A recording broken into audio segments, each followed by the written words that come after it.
Hello and welcome back to Library. mm,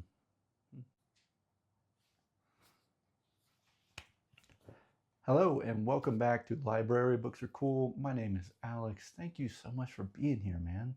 I don't have a whole lot to talk about today. March was really weird reading month for me. I read 4 books, 2 of which were very short from the International Booker Prize long list that I do not have a copy of. That was She Who Remains and Women Without Men, which I've already talked about. I read The Women by Kristen Hanna, which I've also already talked about, and I actually really enjoyed this book. A little bit of historical fiction, Vietnam, the women from Vietnam and nurses. I would highly recommend this book, to be honest with you. It was a lot of fun to read, really surprised me. And then the other book I talked about briefly was Hum by Helen Phillips. And I like this book, but it let me down a little bit. So let's talk about this one. So in Hum, we are in a near future society where AI and androids and robots have become the norm, right? And there's a few things that this book does extremely well. One of which is personifying the androids in a way that I think is pretty believable. Um, Another thing this book does extremely well is showing the reliance that we have on cell phones. So one of the main concepts of this book, one of the big things that happens is the main character takes her family from so she gets money from doing facial kind of reconstruction, just slight adjustments, and it's kind of a trial run, and to see if the cameras kind of pick up on her face, right? So make these minor adjustments, and part of that payment is they get to go pretty much to like a botanic garden. It's kind of like a Disneyland, but of plants and animals that kids don't see anymore. So while they're there, she finds that she really connects with nature more. And she does not allow her family to take their phones, or in this case, the bunnies is what they're called, which pretty much every single child has. It's pretty much their iPad. So she tells them to leave it at home, which is a huge, anomaly in this world. So they get there, they're relaxing, they're having a really good time, and then her and her husband fall asleep while their 2 kids are out kind of, running around, exploring, having a good time, but then they get lost. And she uses one of the hums to help her track down her children. And I'm not going to give you like a full review, full spoiler, but that the losing of her children sparks a huge thing in this book. Everyone, and it just shows how quickly information is just spread. And people have your address, they have your phone number, they will find you, they will track you down simply to harass you. And that's a big thing with this book. And I love the concept of it. I love that idea, right? We rely way too much on technology. We rely way too much on our phones. We need to get out into nature more. But it was too small in breadth. It's that's all it is. The scope is not very big. We just follow her, and I think the world of this book could be expanded so much. It's very, in my opinion, I think a lot of times I read books and I'm like, this book should probably be 100, 200 pages shorter. In this case, I think this book could be 100 to 200 pages longer. I really like the idea of it. It was just too short, it didn't give me enough. I ended wanting more, um, and just broader. I wanted more of the world.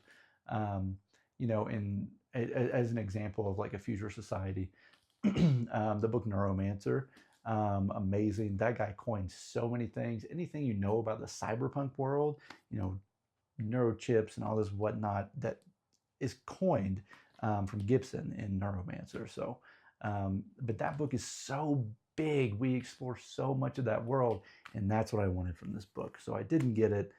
Overall, though, I gave it 3 stars because I did enjoy what I read and I did want more. But yeah, that is Hum by Helen Phillips. And since I want to say like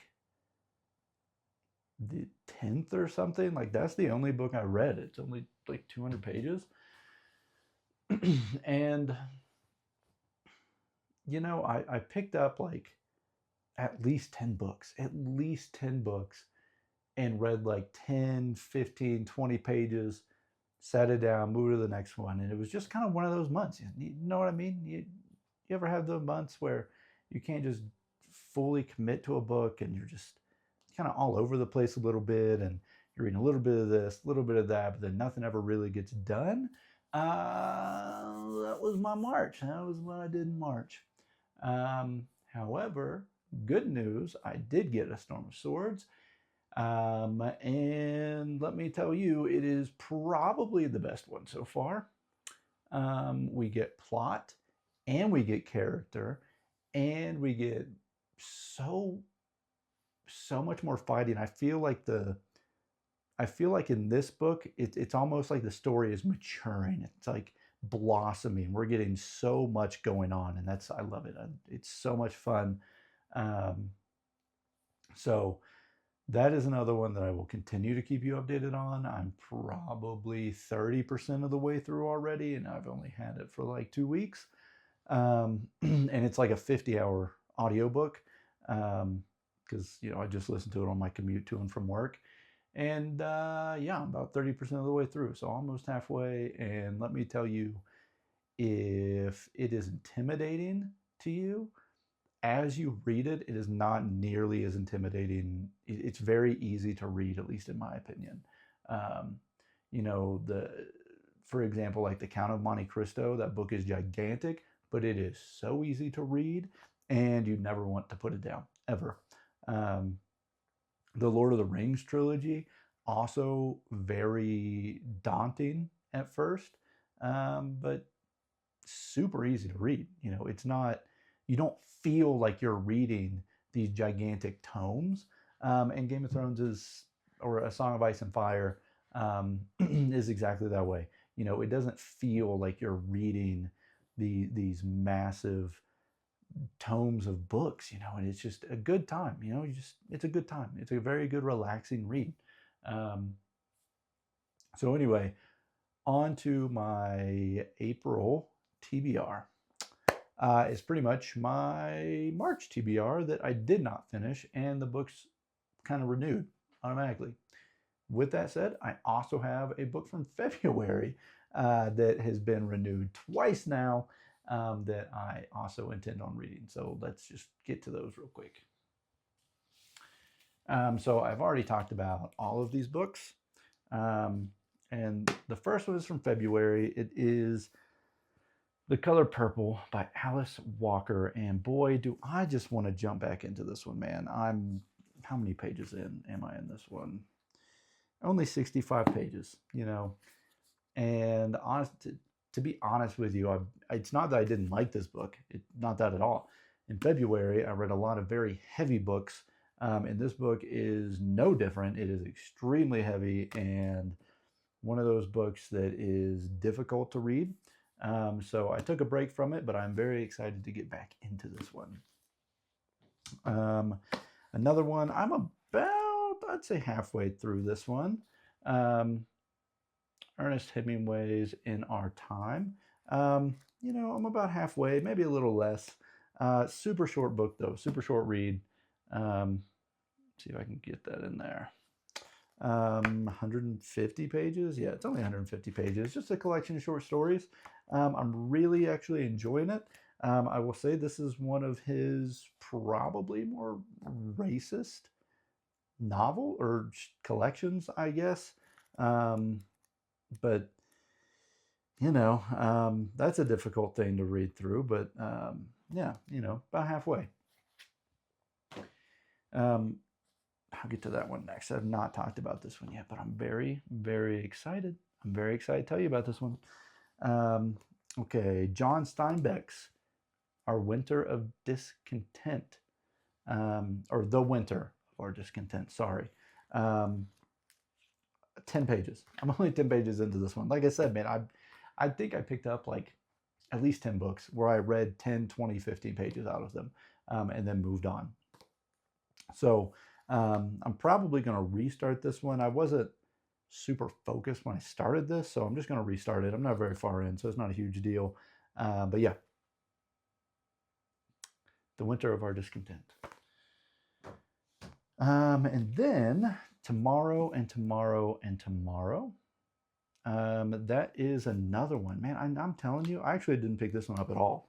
It just wasn't one of the ones I picked up. It was been sitting on my desk forever. And I was like, yeah, I want to get to that one, but then I never did. So I'm really excited to read it, though. I've heard nothing but good things about video games and love. I mean, that sounds like a good time to me. So I will keep you updated on that one. That's one of the bigger ones, though. How many pages are we looking on this guy? Well, a little under 400, so not a huge commitment, but really excited for it. Tomorrow and tomorrow and tomorrow. And then this is a book that did not make the International Booker Prize shortlist, but it was longlisted, and I'm very excited to get into it. And that is The Duke by Matteo Melchiorre. It is an Italian novel translated by Antonella Lettieri. If you did not know, the It's Lit in Translation podcast actually features Antonella talking about this book, and that's why I was so excited for it. And I've exchanged a few messages with her just on Instagram, just chatting a little bit, and she's super nice. And so I'm very excited to get into this one. It is a bit of a chunk, though. It's almost 500 pages.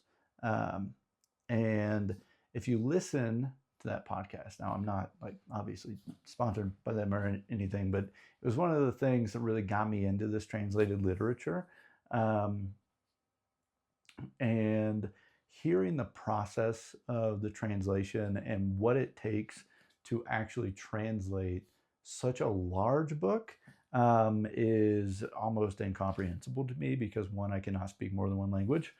So to be able to take something and translate it, but in a way that you still capture the essence of the original work and the voice and that style, I don't know, it's just fascinating to me. So really excited to read this one. I'm going to try to get that in probably mid-month, I think. I do want to read my two shorter ones first, finish up In Our Time.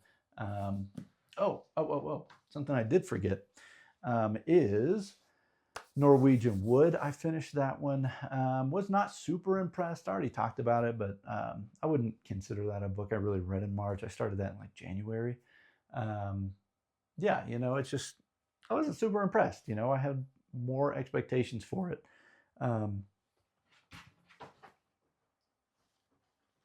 Hi. So I did get a new poop read that I started, and it is called The Survivors by Alex Schulman. And I'm not super far into it, about maybe 50 pages, and we're kind of following these three brothers who have a very tumultuous relationship with each other.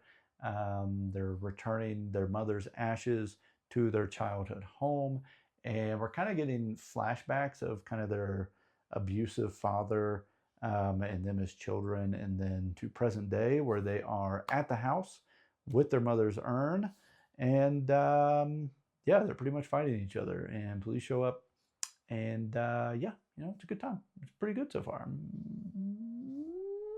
say I'm enjoying it. Yep. Anyway, man, I don't really know what else to talk about on here. So I think that's about it for me. And I will see you next time.